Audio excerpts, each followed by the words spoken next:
Okay, I usually use a chopstick, and it keeps an indentation in the center of the head.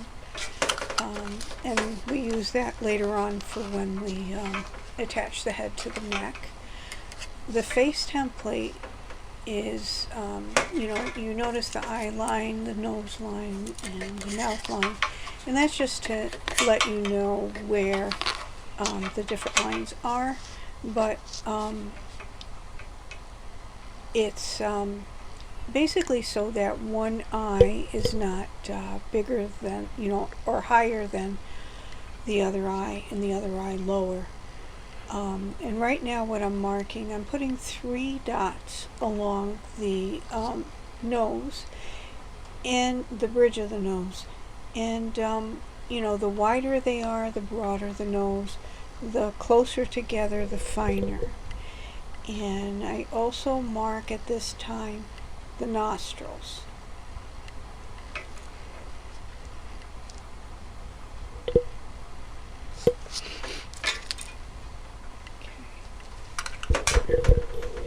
What I use is Nymo size D thread. I've been using that for a long time. It's basically a beading thread, but I find it works very well for needle sculpting, and I condition it with beeswax.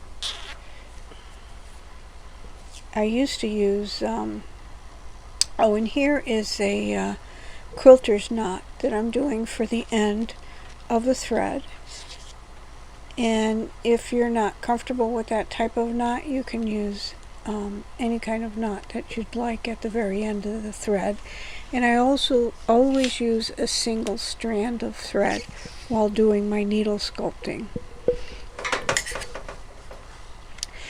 I start inside the head, and I bring the needle out at the back of the head, and there I make a tacking stitch.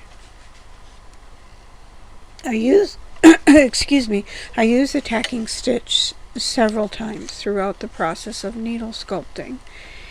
And I don't like using the really long needles for doll making. I use the number 7 darner, and you'll watch me try to bring the needle closer to where I want the needle to come out oftentimes during the needle sculpting process. So I bring the needle out at the top of the bridge of the nose, and I make, probably for each dot, I make 2 stitches. And what I'm doing now is going under the bridge of the nose, bringing stuffing up and coming out on the other side. And the whole process of needle sculpting the nose is being able to bring the stuffing up into the nose and holding it firmly in place with the stitches that I'm making back and forth. So I'll continue to make about 2 stitches in each spot on each side, going back and forth. And again, you have the PDF, the step-by-step, but I think it's helpful also to see the actual process of the needle sculpting in the video.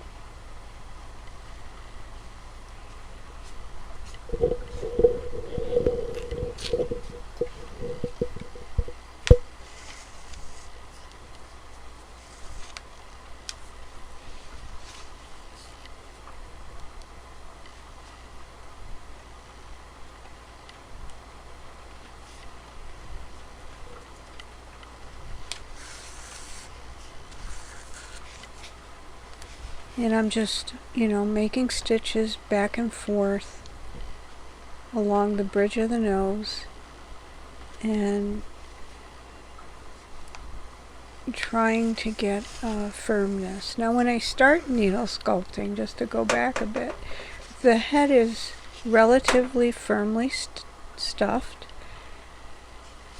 but it's not so stuffed that I can't actually do the needle sculpting.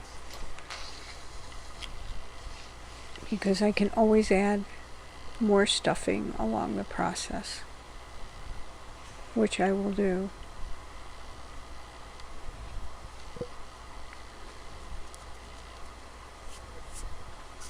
Now I have a tendency to use a thread much longer than you probably should, because it makes it easier to tangle. Technically you really should be using just an arm's length of your thread, but I just have some bad habits and tend to use a longer thread than that. And then when I'm done making the stitches along the bridge of the nose, I bring it to the back of the head again and make another tacking stitch.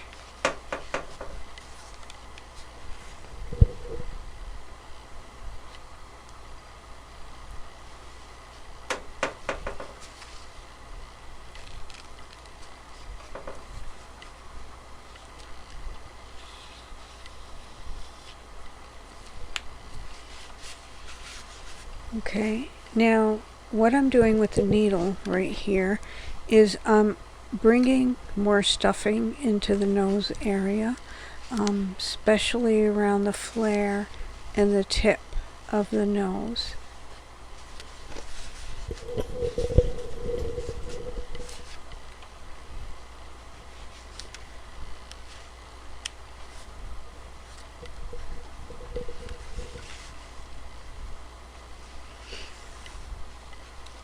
Okay.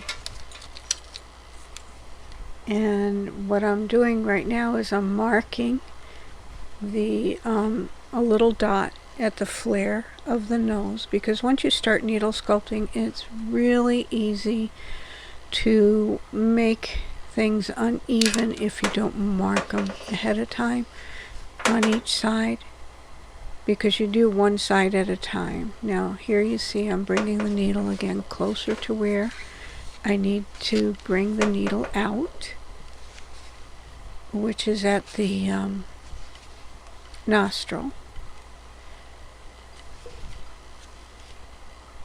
And I'm just bringing it at one edge of the nostril, and I'm going to make just one stitch across the nostril and bring it to the back of the head.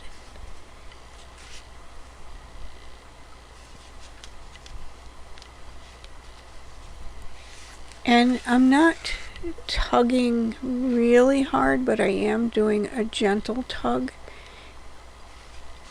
to give an indentation for the nostril, and then I will make a tacking stitch to hold it in place.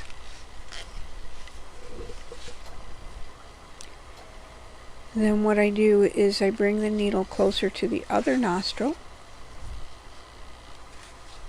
and bring it out of the nostril. Okay.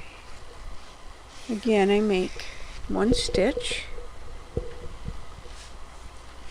and bring it to the back of the head, where I use, right now because I'm having trouble bringing it through, I use my clamps, which is not advisable, but again, one of my bad habits for needle sculpting. And I make another tacking stitch to hold the tension in place for the nostril.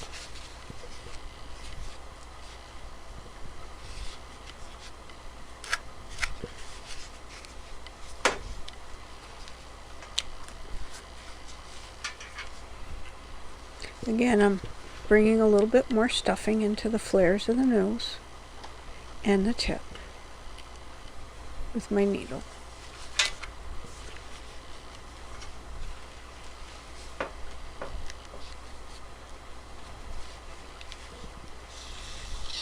I'm bringing the needle closer, and where I want to come out is at the edge of the nostril, closer to the flare of the nose.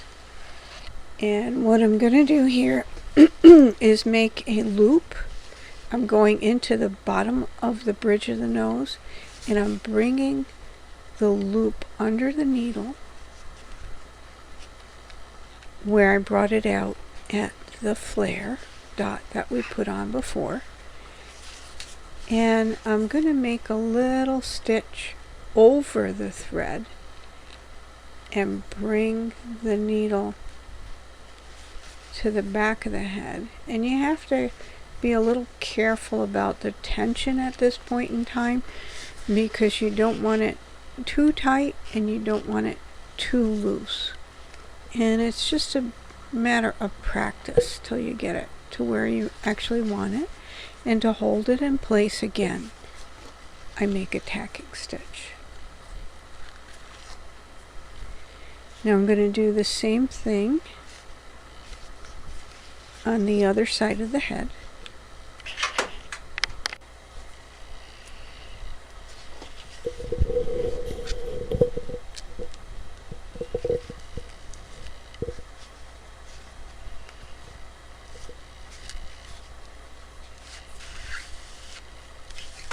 Here I'm bringing the needle closer to where I want it to come out. And again, trying to bring the needle at the edge of the nostril closer to the flare.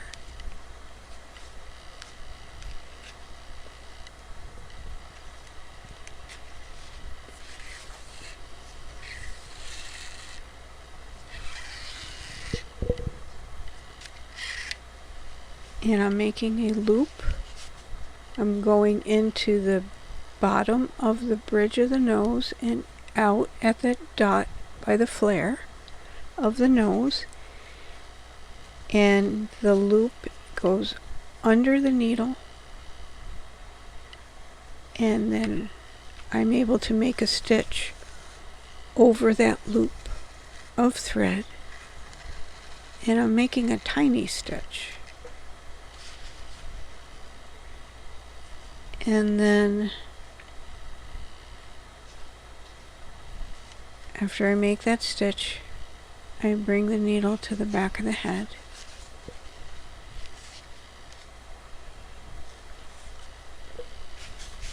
Where I make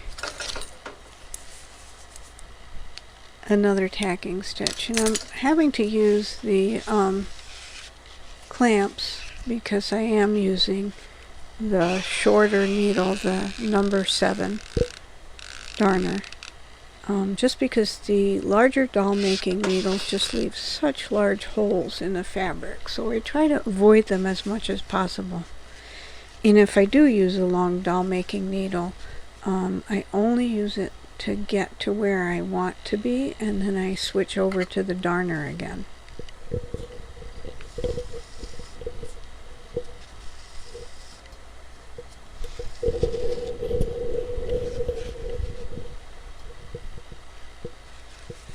Okay, what I'm going to do now is I'm going to make a series of little stitches around those loops, and the whole process is to hold the stuffing into the nose in place.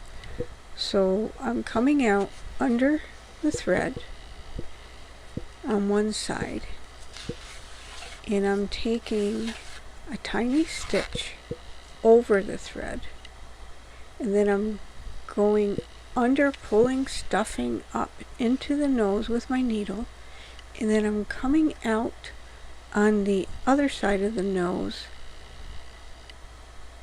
under the loop there of thread there, and then I'm going to make a tiny stitch over the thread,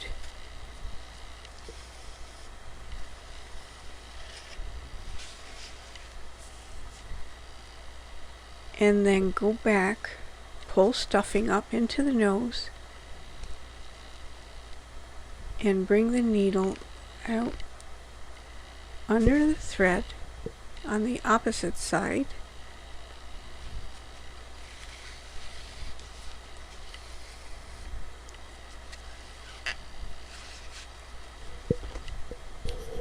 take a tiny stitch, bring the needle under the nose, bringing stuffing up into it again. And you're just doing this process all around the loops. And it makes it, when it's finished, it makes it look like you've made tiny stitches all the way around instead of making the loops. But by going back and forth under the nose, you're bringing the stuffing into the nose and holding it firmly in place, which is real important when we're making an overlay the way that I do, because it tends to smush the nose down. So as firm as you can get that nose on the base head, the better it's going to look with the overlay.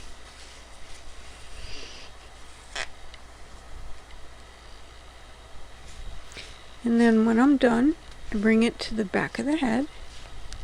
I make a tacking stitch